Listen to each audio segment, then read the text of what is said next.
Selamat datang di dunia atom, penyusun kecil yang membentuk skala sesuatu di sekitar kita. Halo semuanya, hari ini kita akan menjelajahi dunia atom yang menakjubkan. Tahukah kalian apa itu atom? Atom adalah unit dasar dari materi yang membentuk semua benda di alam semesta. Ia berbentuk seperti balok Lego kecil yang bisa digabungkan dengan yang lain untuk membentuk segala sesuatu di alam semesta. Terdiri dari inti yang mengandung proton, neutron, dikelilingi oleh elektron yang bergerak dalam orbital. Anggap saja mereka seperti planet yang mengorbit matahari. Setiap unsur kimianya ditentukan oleh jumlah proton dalam inti atomnya. Atom tersusun atas partikel-partikel penyusun atom atau partikel subatom, yaitu neutron, proton, dan elektron.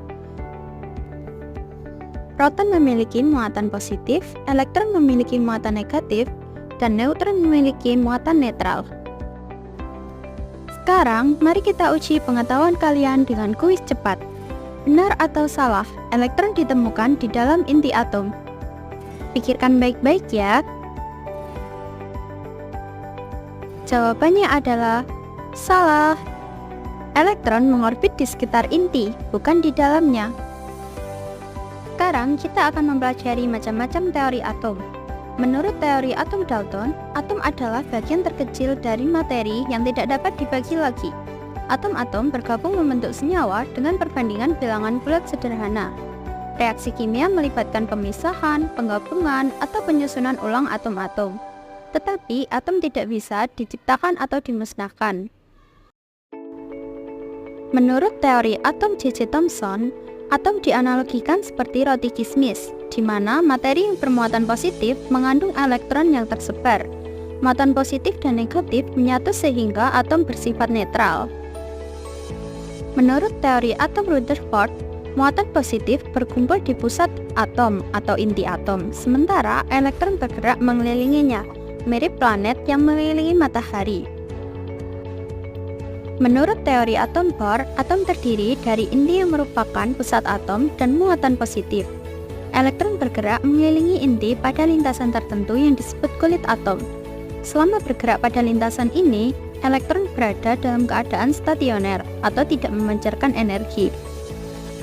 Menurut model atom modern yang dikembangkan oleh Erwin dan Werner Heisenberg, model ini didasarkan pada mekanika kuantum. Posisi elektron tidak bisa ditentukan secara pasti, hanya dapat diprediksi melalui kebolehjadian dalam suatu ruang yang disebut awan elektron.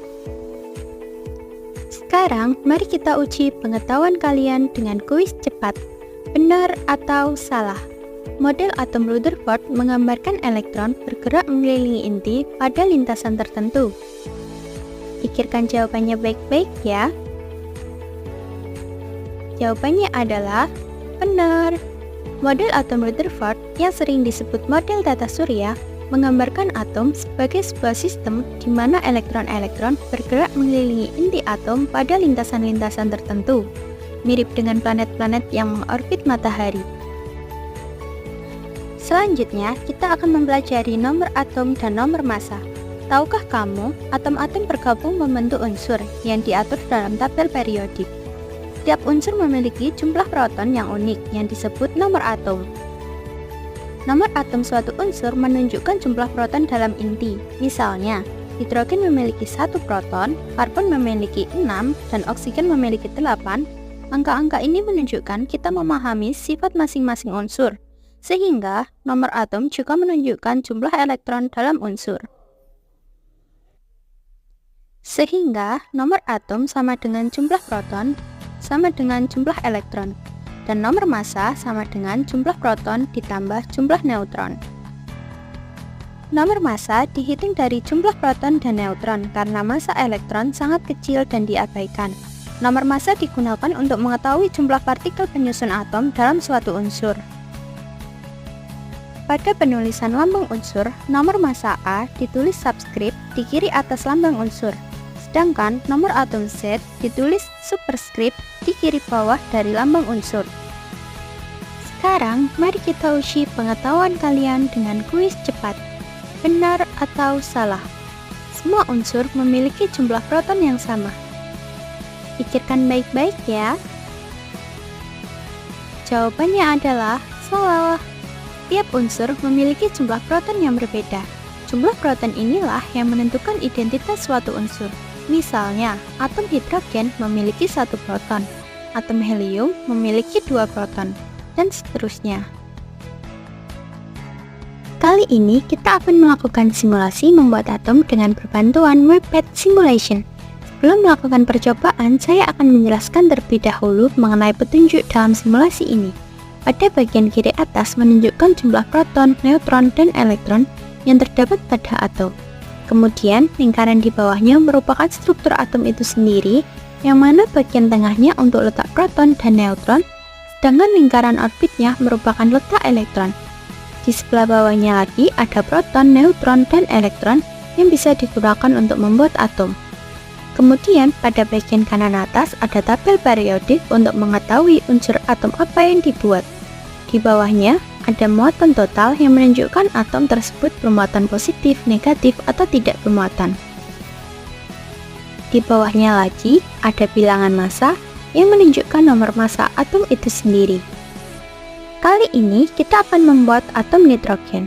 Seperti yang kita ketahui di tabel periodik, atom nitrogen memiliki nomor atom 7 dan nomor massa 14. Seperti yang sudah dijelaskan sebelumnya, nomor atom sama dengan jumlah proton sama dengan jumlah elektron. Jadi, nitrogen memiliki jumlah proton 7 dan jumlah elektron 7.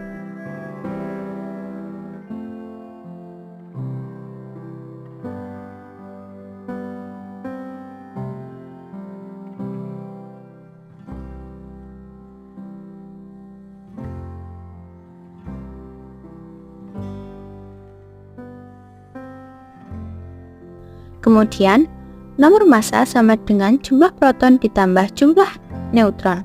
Karena nitrogen memiliki nomor massa 14 dan sudah diketahui bahwa jumlah protonnya 7, jadi membuat 7 neutron lagi untuk memiliki nomor massa 14.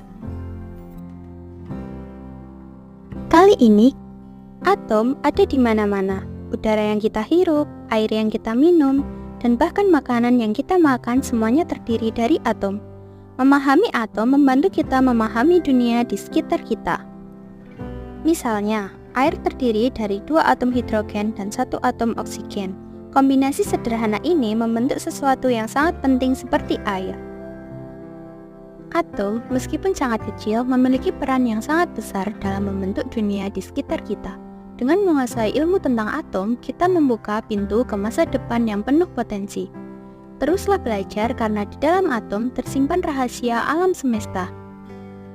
Sampai jumpa di pelajaran berikutnya, di mana kita akan mengeksplorasi lebih banyak lagi keajaiban alam semesta.